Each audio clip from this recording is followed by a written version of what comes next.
welcome everyone. Thank you for coming to this talk. This is kind of an exciting talk for me. I've never done anything like this before, so I have no idea how this is going to go, but we have 3 of my patients here, and they're going to tell their stories. And their stories all, to me, as a healthcare practitioner, have a specific resonance, a specific quality to it that emphasize an aspect of, especially musculoskeletal healthcare, that sometimes doesn't go quite right. And I'm going to introduce you guys. We've got Connie McKenzie to my nearest left. Connie, do you want to say hello to everyone? Hello, everyone. Yeah. And we have Leigh Patton. Hi. And Dave is joining us by Zoom, stuck in Port Alberni amongst all the flames and road closures, and was about to go through amazing perils to get here today. But due to weather, he is staying home, but we're happy to have you, Dave. Do you want to say hello? Hi, guys. Okay. So the story of Dave. Dave, I'm going to share a couple of slides here, but I want you to first introduce yourself and what you went through. Okay. So I'm Dave Kasegi. I suffered I had back troubles for quite a few years, off and on, and it all hit a point in about 2018 where I was immobilized. I lost the feeling in my right leg, and I had basically sort of version of foot drop. Recording in progress. There you go, Dave. Sorry about that. And I went to the doctor. I went to physiotherapists. I went to a local chiropractor. About 6 different forms of treatment, and nothing was working. I ended up being referred to for surgery. But I was on a waiting list for an MRI. And so what happened was I ended up opting to get just to speed things up, because I could hardly keep working. I could hardly get in my truck. I was hobbling around. I was tripping on sidewalk cracks, which I've never had a mobility problem before. I'm 6'5", and I'm pretty stable on my feet. I'm not real physical, but I used to snow ski decently and wake surf and things like that. And I could barely get in my truck and go to work. So anyways, I decided to get a private MRI in Victoria to speed it up, and the image was pretty bad. And a friend of mine, Dr. Judith Hooker, that's a dentist in Victoria, ended up telling her about all my problems, and she recommended I see Dr. Maxwell. And so I came in with already having everything else sort of fail, and waiting for surgery, etc. Went in to see him, and I said, "Can you help me?" And he said, "Yeah, I can. We could fix this. You're going to really have to commit, but this is a solvable problem, and I've dealt with this before, sort of thing." And for me, after all the negative experiences I had, it was sort of, I don't know much about body parts. I'm a businessman, so I don't have a lot of background that way. And so it's all foreign to me. And it's sort of almost in a way, it's a little bit like hocus pocus, like, okay, you'll be the, 6th or 7th person, can you fix, how do you fix this? Right. And I don't understand anyways. I did go back to the surgeon, and he said, if someone says they can fix it, and he's serious about it, you should go along with it, because it's going to take 6 or 8 months for the surgery date to come. And he said, if you have any success, we can always push it back. But he said, you'll have to learn, how to manage yourself anyways, because if we did the surgery, you could sneeze 2 weeks later and have more problems, because you have some pretty serious issues. So I embarked on that, and that meant I had to drive to Victoria, once a week.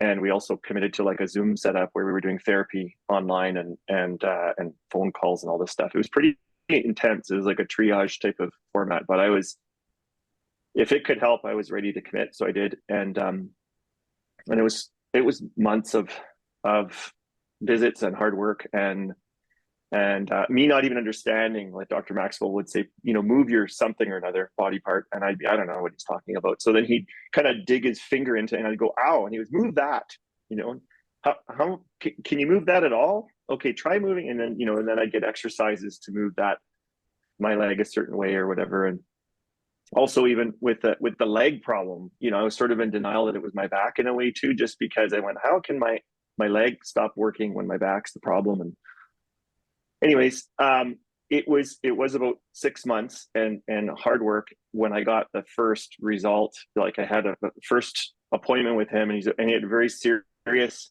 it was tough love. So he had this very serious way of dealing with me. So I sort of wondered in one way, so not to burn you at all, but did he hate me or what? No smiles, no nothing. What's going on, And all of a sudden, I had this, after this appointment at about 6 month mark, I had this, hey, you're doing better. And I was in shock. I'm like, I'm doing better. I'm like, yeah, good job today, kind of thing. So I come running out of the room or walking more quickly because I wasn't running yet, and Angela was working there at the time. And I says, he smiled and said, I'm getting better. And she goes, oh, you get a monkey sticker. And I'm like, what?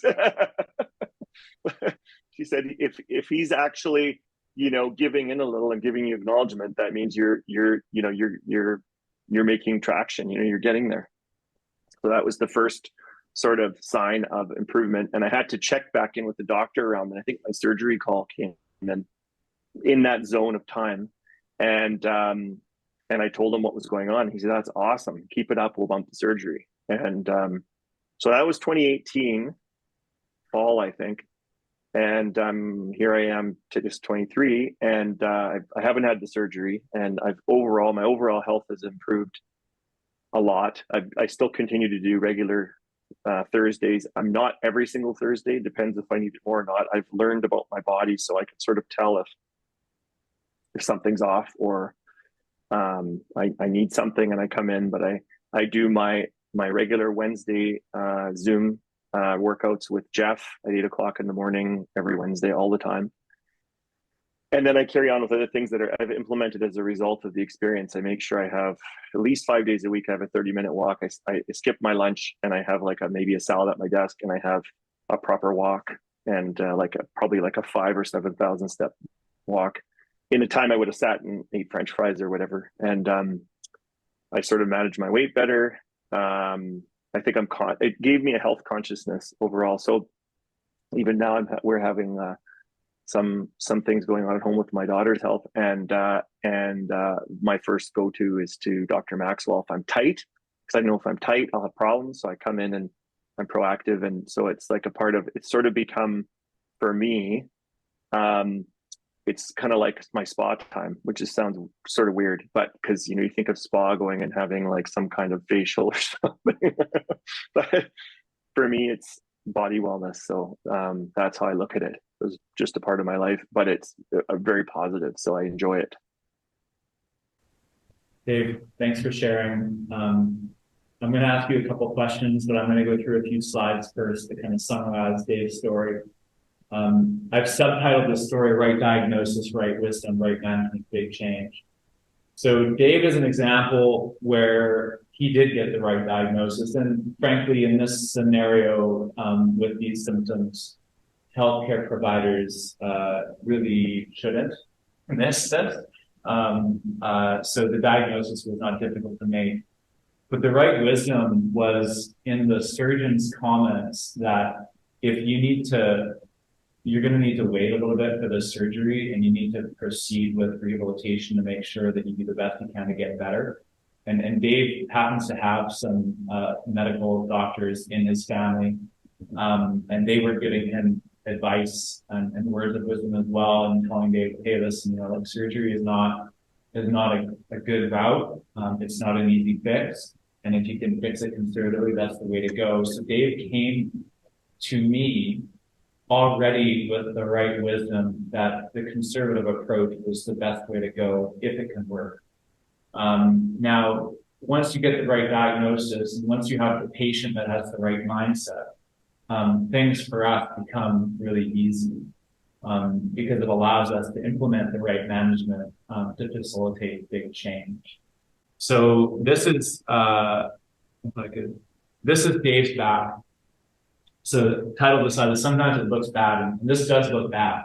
If you look here, these discs are contained, right? That's normal. That's normal. This one, slight little bulge there. That is not normal. So his disc is literally prolapsed. Like the contents that are inside of it, which is like a crab meat, gelatinous type material, they've extruded out of the disc and into the vertebral canal, and they're compressing the nerve roots. And that compression of the nerve roots is ultimately creates the symptoms that goes down the leg. So sometimes it looks bad, but it feels worse. And it is bad, and it does feel worse. But you can still get better, right? You can still get better if you have the right mindset, the right wisdom, and the right management plan. And perhaps with a little bit of work, right, Dave? Just a little bit. and maybe even a change in perspective. And I think for me, this is a really important part of the story, is that Dave is a very busy guy, and he's very motivated in the work that he does. He's very passionate about the work that he does in real estate. And he tends to kind of push himself aside and tends to maybe not prioritize his own health over his business endeavors and his family. And we had to shift that mindset a little bit. And Dave took it on, and with a change in perspective, you can become even better than before. And so now Dave is, his back's not perfect. It's not going to be, so he needs to manage it. But he does pretty well, and he doesn't, I don't even remember the last time he came in with a report of pain, the occasional buzzing in the heel from a nerve that's a little bit sensitive, and the occasional tightness, but we haven't had pain in a long time, and that's in large part attributed to the ongoing work that you're doing with our kinesiologist, Jeff, and really just a shift in your mindset that's allowed you to continue on the road. And Dave knows now. He knows that when he feels a little bit tight, I need to go for a walk, I need to do my exercises, I need to reduce stress and manage stress and make sure that I get back on the plan here. And if he front loads that, he'll never go back into another one of these acute painful episodes. So that's kind of the story of Dave. I learned something from Dave. I am pretty serious. I'm pretty serious, and I take what I do really seriously, because I see the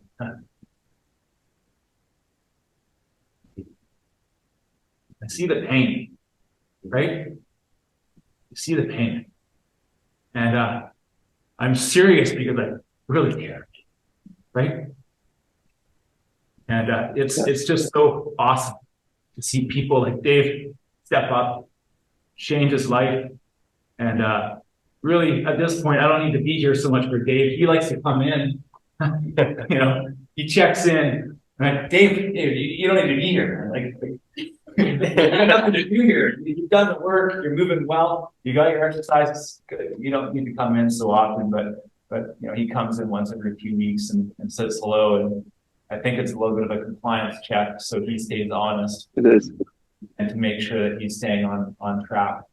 But what I learned from Dave is that my seriousness didn't allow me to give him props for the good work that he was doing early on. And I think I was better with you, Leigh. I felt like that child who wanted acceptance from their parents.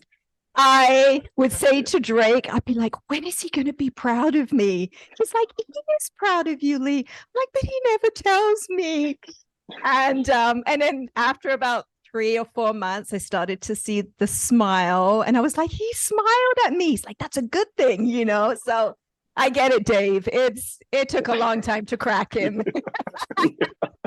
And then I think one of the last visits, I saw him, and I just broke down, and you remember, and I hugged him and I told him how much he changed my life. And I could tell he was trying not to get emotional, but he truly has changed my life.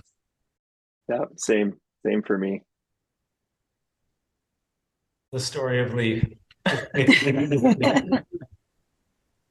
So Leigh, I want you to tell your story, and then we'll chat. My story started 4 years ago. I was in a car accident. I got rear-ended on the highway. I was at a complete stop, and an F-350 pulling a work trailer hit me at full speed.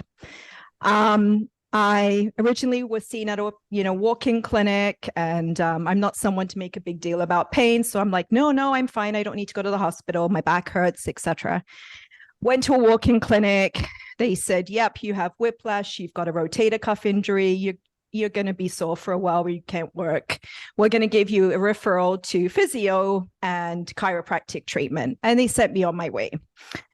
And I was a little bit lost, to be honest, because I was dealing with pain. I was dealing with an issue with not having a vehicle, and I didn't really know where to turn. Just handed me a form and saying, this here, you've got a referral, but I had no idea what I needed or what I needed to do. So I needed to get back to work ASAP. So my first step was to reach out to a physiotherapist, and the earliest appointment I could get was in 2 days. The rest of them were like, we'll see you in 2 weeks. And I'm like, well, that's not going to work. I need to see someone as soon as possible.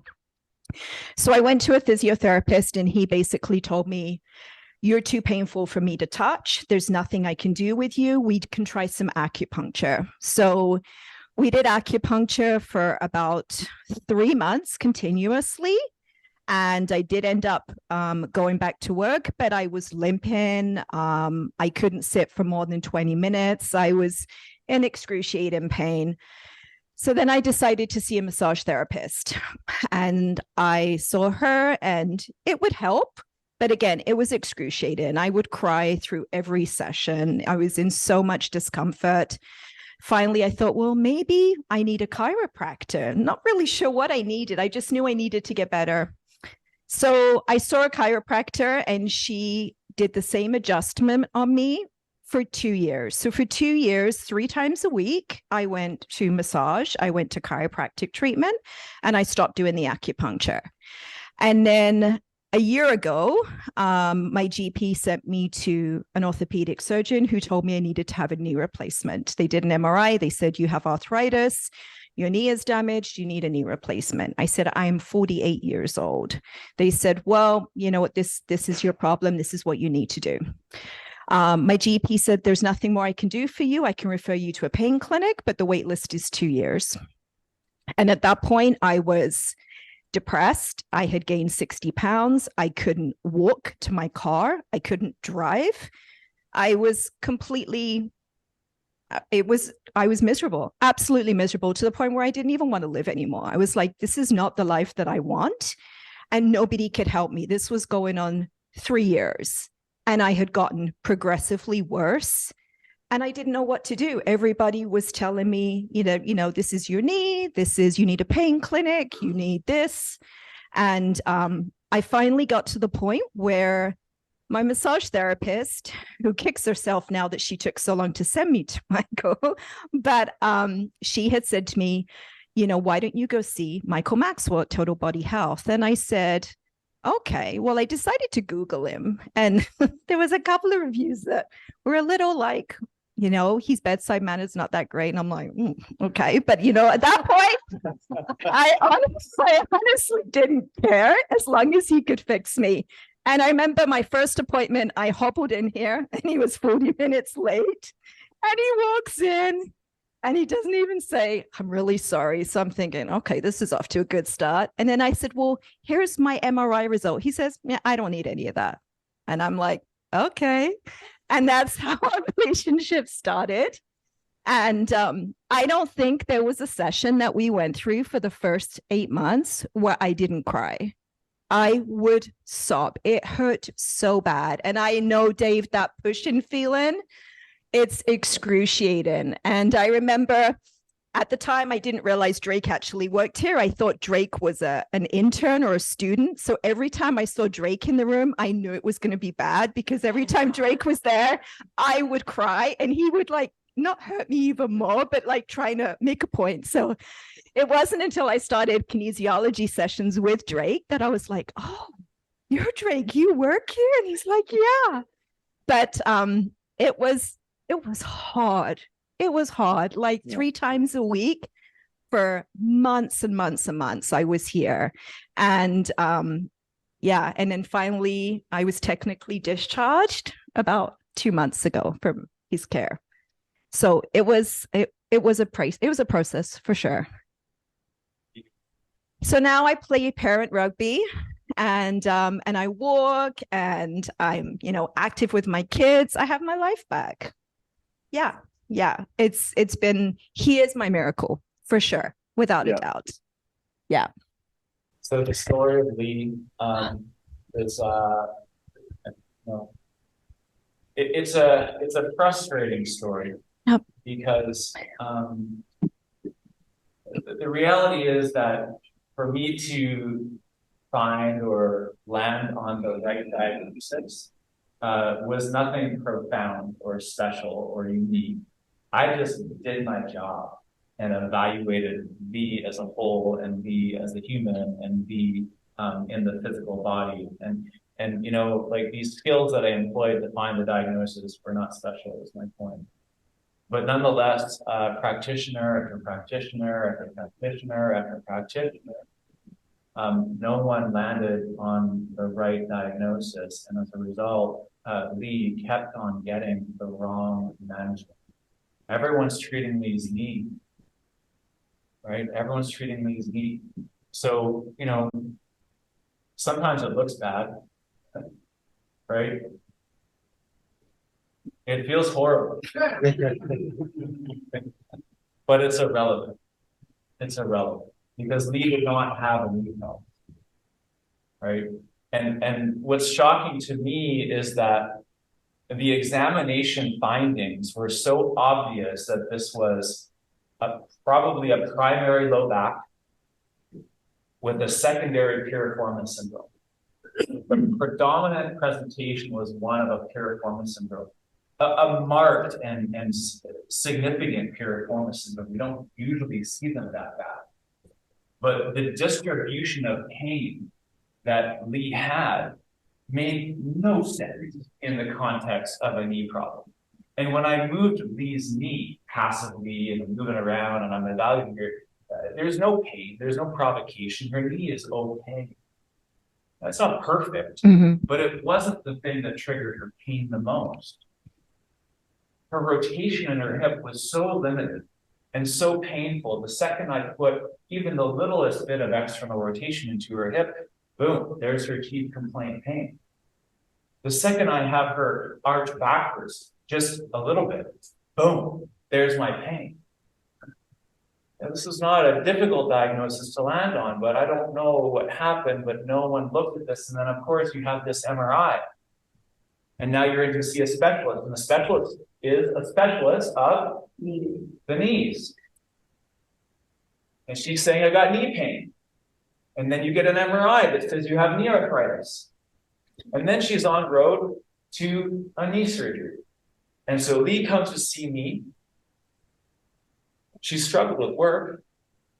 Extended health benefits are not that great. They were maxed at that point. So we actually got some early gains. 3 weeks in, started to get some immediate improvement. Right? And then she runs out of extended health. And then we have a little bit of a flare-up. Yeah. Goes back to her doctor. Doctor refers back to the surgeon. Surgeon says he needs surgery. So at this point, can't get care. It's still an ICBC case. So technically it should be covered, but because she had already seen numerous practitioners, ICBC wasn't too keen to approve another practitioner. So the ICBC would not approve her for care. No. So I had to call ICBC up and be like, she needs to be approved for care. Like, this is the diagnosis. This is what we need to do. It is not a knee problem. ICBC has said, can't do anything for you. You need to get a recommendation from the doctor. Oh, great. And I called my GP and said, Dr. Maxwell says it's not a knee problem, it's my back. And he said, who's Dr. Maxwell? I said, he's my chiropractor. And he's like, And I was like, but he's so much more than a chiropractor. And so I remember emailing you and saying he doesn't want to approve it. He doesn't want to write a letter to ICBC saying it's a back problem. He believes it's a knee problem. He's like, let me call him. And I'm like, I don't know about that. I was worried about losing my GP, right? So I was like, I might need him if this guy doesn't work out. So he's like, let me call him. So he called him, and my GP called me the next day, and he said, so Dr. Maxwell called me. And I was like, oh, okay. And he said, wow. He said, that's the first time I've ever had a chiropractor tell me that I'm wrong. He said, he basically laid it all out for me, told me exactly what the problem was. He said, I actually couldn't argue with him because he actually knew more about what was wrong with you than I did. He said, he said, so I approved it. He said, obviously this guy knows his stuff. He said, I don't know why I went to med school. I could have just become a chiropractor. And so, so he did approve it, and he wrote a letter to ICBC, and they did continue or restart my coverage, and also for kinesiology as well with Drake. Be clear for those who are listening, it was a 8-month journey. Yeah. But there's always a progression of improvement, and for us as practitioners, like, we're looking at, we need to shift the mean, right? So if your mean status is 8 out of 10, right? Yeah. We need to shift the mean immediately. And that's confirming your diagnosis, right? Treatment, if it's in the right direction, is diagnostic, right? It's also diagnostic that you've got problems, right? So we did see pretty good improvements. I couldn't even get to the floor, let alone get up off the floor. I could not literally do anything. And I remember my last session with Drake. I mean, he had me working pretty hard. And he said to me, he said, I don't know if you remember when you first started, but we could do 3 exercises. That was it. And we would spend an hour just on trying to get these 3 exercises done. He's like, look how far you have come in 8 months. And sometimes I forget how far I've come. And then I think back to how I was, and it's like, wow, I can't believe that was me, you know? And yeah, just not even be able to get through a session with you without crying, you know? It was for the tears, y'all. They're not just physical, right? Yeah. Like it's not just physical when you go through something like that. It's exhausting. I was defeated in so many different ways. So it's irrelevant to how horrible it feels, but you can still get back to your vibrant self. And, you know, when I first met you, Leigh, you were a different human being than you are today. So it's really nice to see your true self. Thank you. Thank you. The story of Connie. The story of Connie. So Connie, your theme here is when we lose strength. When we lose strength. But can you tell us your story, and then we'll talk a little bit about it? Sure. Okay. I was also in a car accident some 20 odd years ago, had physical challenges, but also mostly cognitive challenges. And though the emphasis, of course, was on rehabilitating my cognitive challenges, I did have some physio, et cetera, for whatever. My memory is not very good about things like that, but I did have a lot of physio.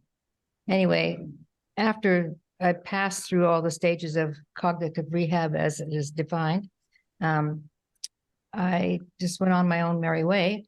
And then I found over the time, I was getting less active.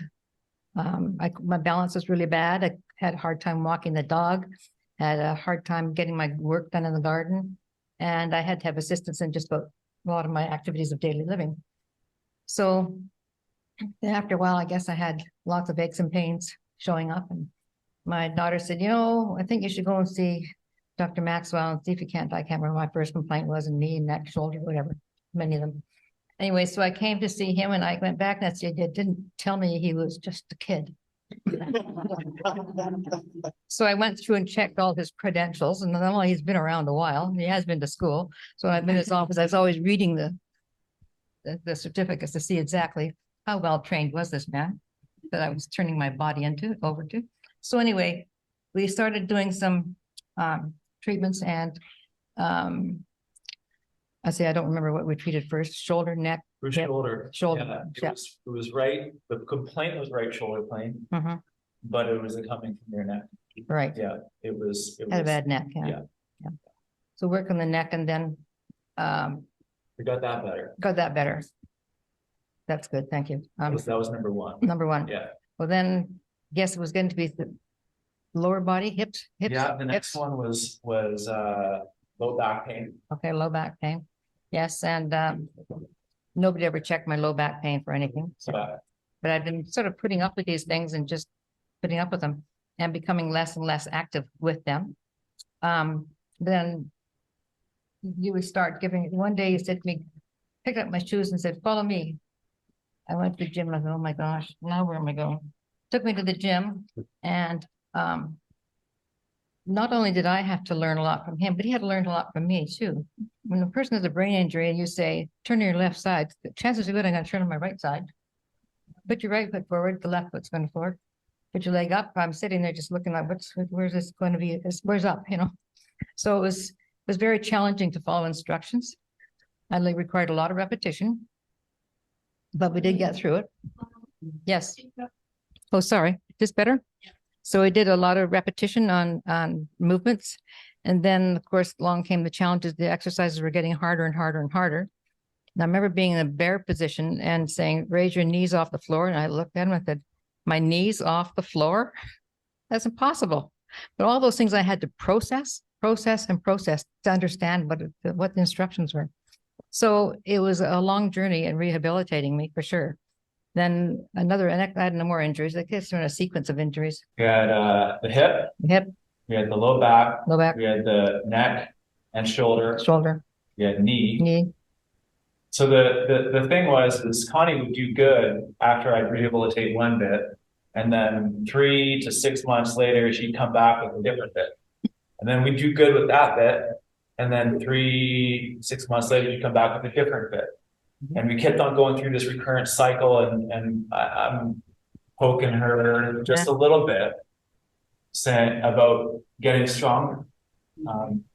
Yeah, I remember him saying, you have no muscle. I said, what do you mean I have no muscle? I've got muscle right here in my leg. And you said, yeah, that's not muscle. It's not muscle. Oh, okay. I think it was adipose, but anyway. So that's it. The idea was I would have to build some muscle, and then we really got serious about going into the gym and working on. I remember the first time I got on that bike, 2 minutes, I was ready to pass out. It was so painful, my legs. Except kept going, keep going. Okay, now we're going to do a sprint. A what? A sprint on the bike.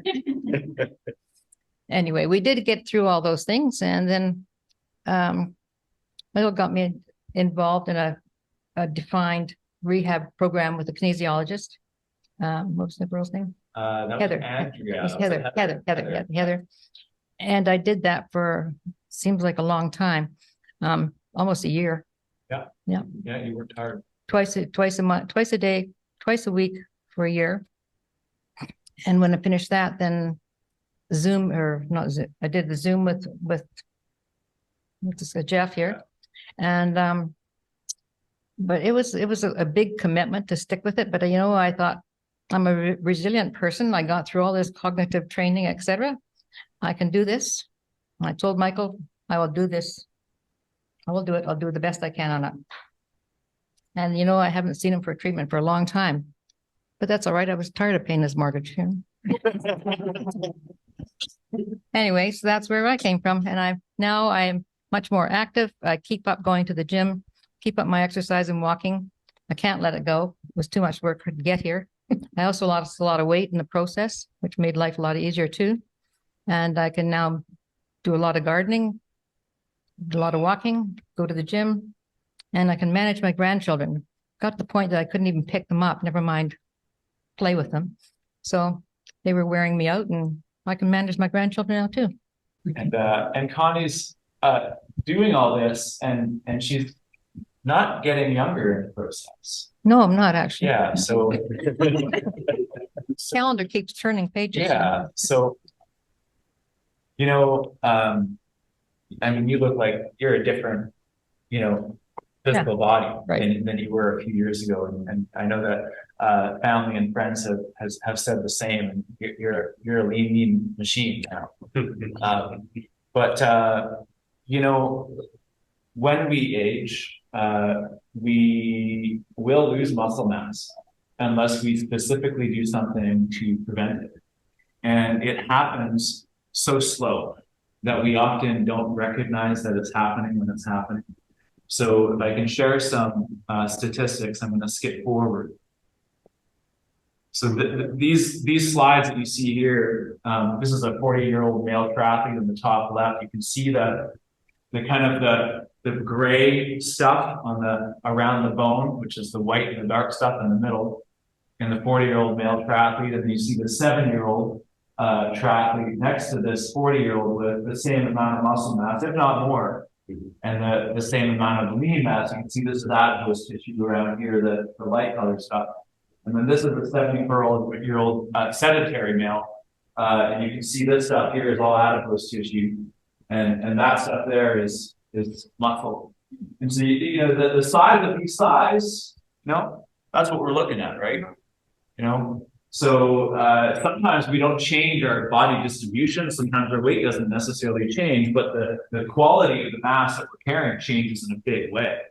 And if we don't do something as we age to specifically maintain muscle mass, we'll lose about 3 to 8% per decade after the age of 30. And that's a slow burn. So we usually don't notice until that loss passes the threshold point. And the threshold point looks something like this. Dr. Maxwell says, get out of your chair without using your hands. Yeah. And people don't realize that they're doing this. They don't realize that this is so natural just to push yourself off the chair. And they're doing that for 10 years. And then when I say, hey, don't use your hands, they can't get themselves out of the chair. And so usually you pass this threshold where all of a sudden those daily activities are a little more challenging than they used to be. And when we're young, we have enough strength to do your daily things with this huge buffer zone, right? Your total capacity is way up here. Your daily activities are way down here. You have this huge buffer zone where you could do more if you needed to, and then 3 to 8%, 3 to 8%, 3 to 8%, 3 to 8%, 3 to 8%, 3 to 8%. All of a sudden, you're at your threshold or below, and all of a sudden you start to chip away at the daily living activities, such as, for example, going upstairs, right? Or going up 2 stairs, or squatting, the things that require a little bit more strength, but then it continues to go down until you can't get up off the floor, right? This is not a slow progression, it's not a fast progression. It happens so slow that we don't really notice it. The encouraging bit is that we can get it back with strength training at any age. So I'm going to skip forward. So Connie, you know, 80, Turning 80 this year. Connie has gained tremendous muscle mass over the last couple of years of engaging in strength training. You know, she's got biceps. Last time she came in to see me, she did this. She said, "Hey, check this out." Yeah. I'd never noticed it before that I had one. Apparently you have muscles now. So there's been research on strength training as it relates to those over the age of 65, 75, and 80. And thankfully, at any age, we can gain strength. At any age, we can gain muscle mass. You're working against the grain hormonally, but we can still gain strength. We can still gain muscle mass. And frankly, we need to. We need to. It's not a if you want to. It's if you want to maintain your quality of life, we need to. Right? And your independence. And your independence. To me, that was really important to maintain independence. And so that required me to continue maintaining my exercises and whatnot to maintain my strength. Yeah. So, you know, why is this a story about diagnosis? Right? Because the diagnosis was not that you had injury X, Y, or Z. The diagnosis is what is the underlying cause of the recurrent X, Y, Z, right? It's not about the shoulder or the neck or the knee or the hip. It's about the system as a whole and how resilient it is and how strong it is to maintain stability of the joints and the system in between them, right? So the diagnosis in this case is we need to get stronger. Right. And it works. Yeah. 'Cause I haven't had any of those aches and pains now for how many years? 2 years at least? I don't think we've needed to treat an injury in 2+ years. Years, yeah. Yeah. Just phenomenal. So I have a few more slides to share, just to kind of capture the theme here. So what is a diagnosis? Right? It's the identification of the nature of an illness or other problem. Is to distinguish or discern, recognize or know what is going on. What is nature? It's the basic or inherent features of something. It has the Latin origin, that word nature, of born, birth, nature, or quality.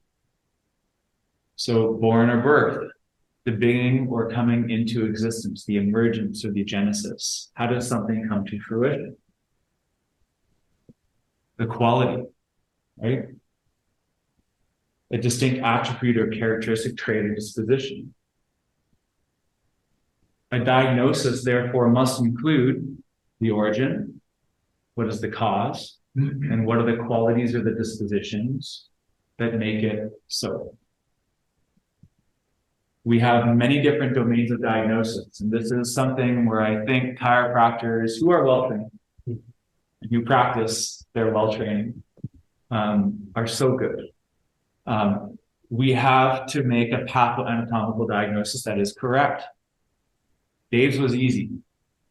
Lee's, well, it wasn't hard for me, but it wasn't easy for the practitioners that she has seen, and she landed on the wrong diagnosis and therefore engaged wrong treatment.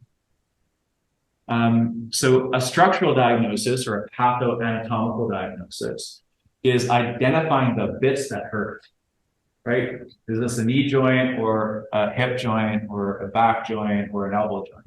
And in our business, again, a well-trained practitioner should know that you always have to evaluate the joint above and the joint below. And in fact, even if you've got hand pain, we all know carpal tunnel syndrome, right? Well, guess what? Those nerves come from your neck. So even wrist or hand or forearm pain or elbow pain can come from your neck. So not only do we need to identify not just one joint above or below, but if we have elbow pain, we must still look at the neck, right? So we have to evaluate the whole body to come at an accurate pathoanatomical diagnosis. We also have this other domain of diagnosis called functional or a movement-based diagnosis. A functional diagnosis allows us to identify the characteristics of your function, of your movement that is likely leading to the bits that are hurting. How we move, how we function, determines the distribution of load on your system, right? So, for example, if I look up at this, all that movement lands in my mid to low cervical spine. You can see that, yes? Right? And I call this an incongruent pattern. So if I'm looking up, that movement pattern should be congruent, not just to my cervical spine, but also my thoracic spine. But some people will look up and they'll actually drop their thoracic spine down as their eyes go up. This is incongruent. The result is excessive loading here and nothing happened underneath it. That shouldn't happen. Okay, this is what should happen. You look up, you should see an upright response to the full cervical thoracic spine. Right? So if you move like this one, you will, over time, and sooner or later, overload the joints in your neck because your thoracic spine is not doing what it should be doing. Right? So that diagnosis is necessary because it's not sufficient just to say that your back hurts or that the pain is coming from your hip. I also need to identify why does your hip hurt and why does your back hurt, right? I always say in the courses that I teach that we need to be a little bit more like 2-year-olds. What do 2-year-olds say all the time? What do they ask? Why? Right? So at every step of the way, it's why? Why? Why? Right? It's not sufficient just to say, oh, well, it's because my toe hurts. Okay, well, why does your toe hurt? How are you moving? How are you walking? How are you weight bearing? How are you squatting? Can you spread your toes? Can you engage support function through your foot? Right? So functional diagnosis. We also have physiological diagnosis. A physiological diagnosis in the medical context would sit in the realm of like diabetes, right? But physiology also exists within your joints and your ligaments and your tendons and your muscles. So physiology is the inner workings and the mechanisms that regulate health and disease. I'll give you an example. So if I decide that I'm gonna go garden, this is Connie's story, right? And she's a good gardener, right? Her garden is impressive and large, right? It's a big task to get out there and do all that work. So you go out there and you're like the weekend warrior, almost like in the volleyball, or, you know, they go out and do fastball or slow pitch, right? They go out and they compete on the weekend and then they go sit at their desk for 5 days a week, right?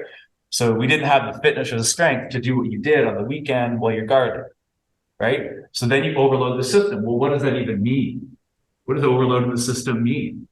Well, it means that you have loaded the tendon, let's say, beyond its capacity to adapt to said load.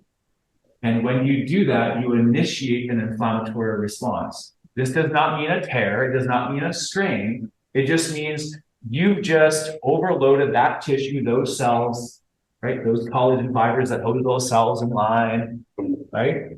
Beyond their capacity to adapt. Whether that's over 2 weeks or 3 weeks, or whether that's just over 2 hours, right? You've altered the physiology of the tendon, right? And so we also need to not just render a structural diagnosis and a functional diagnosis, but we also need to render a physiological diagnosis. Is this irritable and inflamed, or is this more chronic and degenerative? The management strategy is different, right? Okay, so we also have these things called perpetuating factors, right? These are the silent killers of musculoskeletal health problems. Stress is a big one. Social and emotional and cognitive factors, trauma, sleep, purpose, as in having a purpose in life. All of these things have an influence over your mind, your emotions, and your body. Stress creates a predictable response in your physiology that is equivalent to inflammation in your body. So if you're always running on the tank on empty, right? Depressed and anxious and not able to work and enjoy life, not only do you have a physical diagnosis, but you also have a social and emotional diagnosis that can be part of the perpetuating cycle of inflammation and pain. Now, in these cases, it was really the physical body that we needed to address because she had a really robust mind and she was ready to do the work. But some patients, perhaps stress or social factors or emotional factors or sleep factors or purpose-related factors are actually bigger rocks to move than the physical factors. Maybe we just need to breathe and relax. Maybe we need to resolve a conflict in relationship. Maybe we need to engage in a better sleep routine. All of these things matter in the biology of your body, right? So diagnosis, as you can see, is multifaceted. And when healthcare providers look at you, and what I maybe just said to you is like, well, how the hell do I seek that? Right? I think the thing is that if you feel heard, even if I'm really serious,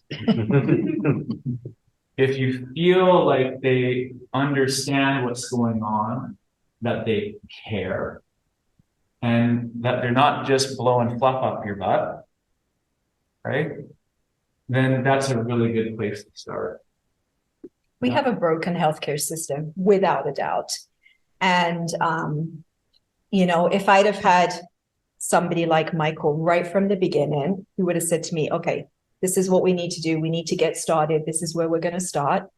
I would have been healed probably within 6 months, maybe, I don't know. Probably. But I think that's accurate. But I got lost in the shuffle from practitioner to practitioner for almost 3 years, to the point where a pain clinic and a knee replacement was my only option for happiness.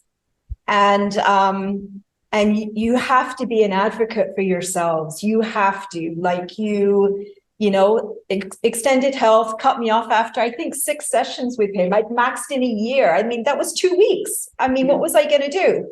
I have to pay my bills. I have to make a choice between coming and seeing him. Luckily for me, ICBC was still willing to cover my treatment. But for some people, they don't have that. So their Extended Health is maxed. They can't afford $100 a session twice a week. So they just deal with the pain, because what else are they supposed to do? Something is wrong here.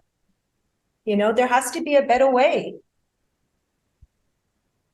That's my spiel for today. It just frustrates me so much. I mean, my colleagues are regularly exposed to me in that staff room having a little fit. Having just a little bit of a rant. It's just really frustrating to see you guys struggle and not get the right answers. The problem is if they did cover this preventative treatment, it would save them so much money in the long run, because we wouldn't need knee replacements, back fusions, this, that. It's so backwards. It's not, well, we don't really have a healthcare system. We have a disease management system. Yeah. So that's a problem. But, it is up to us as individuals to take proactive care for our health. And listen, like seeing someone like me or Jeff when you're not injured, to identify potential risk factors for injury, isn't that costly, because I don't need to see it that much, right? It's only when you're in the destitute situation that you were in that we need to have enough sessions to pull you out of the hole. But I think, Dr. Callie was speaking earlier about golf injuries, and he mentioned the preventative aspect of golf injuries, and, get a movement screen. Do we know how we move? Hands up if you know how well you move. You, right? But not a lot of people. And the really interesting thing is that there's some really cool studies. For example, there's one where you sit cross-legged on the floor, and it's a study out of Brazil, where you have to stand up from a cross-legged position while sitting on the floor, and they count how many times you need to use a point of assistance to get up. And then based off of that scoring system, they can create a stronger predictor of mortality than cholesterol, than blood pressure, than your weight, than BMI, all of these things. Grip strength. Grip strength is a powerful predictor of mortality. Why? Because your grip is actually a very accurate reflection of total body strength, right? By the way, grip strength is also an accurate predictor of future risk for shoulder injuries. Why? Because how well or how strong you can grip is also related to the strength of your rotator cuff. So, having these screening procedures before you have a health problem does not cost a lot, and it can set you on the right direction. I think Dave's got it. I hear you, Dave. I see you. You know what's funny? I remember coming to see you, and because I'd seen other chiropractors and other health practitioners and like everything. Massage therapist, acupuncture. You guys, when I heard your stories, you reminded me about all the things. I tried everything, and I saw you, and I came home to my wife, and I said, "It's this weirdest thing, hun. You won't believe it. This guy has got X-ray vision. I feel like he can see through my skin." And it's legit. I kept repeating that because I just thought it was so weird. I was like, it's just weird. He's got some kind of, voodoo thing or whatever, and he can look right through me. So I remember describing it with such vigor because and when I realized, when I listened to this now too, no one took the time to really look at me. I mean, I certainly didn't. I didn't know what I was looking at. And I remember also just listening to some of the stories here about, like, you talked about having a cognitive issue and not understanding the bear position or left and right. I didn't understand left. He'd say, go to your right, I'd go to my left, and he'd bear and lift your knees. And I mean, it was just like a complete foreign language to me. But I totally get that now. I understand it. And when you look at me, I know you look at me and you're seeing my movement. But at the beginning, it was like I couldn't imagine that was possible. So I sort of thought he's got some sixth sense. Well, you do have anyways, but I think you're a genius. But besides that, and it's not X-ray vision. I figured it out now. I want to close this talk on one thing, because I don't want to shit on other healthcare professions. Listen, the medical doctors out there have an unbelievable task. And they are overworked and they are stressed, and they're doing the best job that they can for the work that they're doing. They are not trained comprehensively in the realm of musculoskeletal healthcare. I don't think that they should be the gateway for that care. That's my personal opinion. But I think your doctor's great, by the way. Yeah. He was very impressed with you. And you know what? He listened to me. Yeah. And he heard me. Mm-hmm. And he said, you know what? I think you're right. He didn't have an ego in that interaction. No. He just heard me out. And when I finished my 10-minute spiel, he said, you know what? I think you're right. Yeah. And there's some doctors that would not have given me that latitude. Right. Thank God he did, because I wouldn't have been able to come back. Yeah. So, and listen, I think we're all trying. And so, anyways, just want to finish on that note. Thank you all for coming, and I'm happy to hang around and chat with you guys. Great end to the day. And thank you, Connie and Leigh and Dave, for coming in and sharing your stories. Thank you. Guys. Thank you.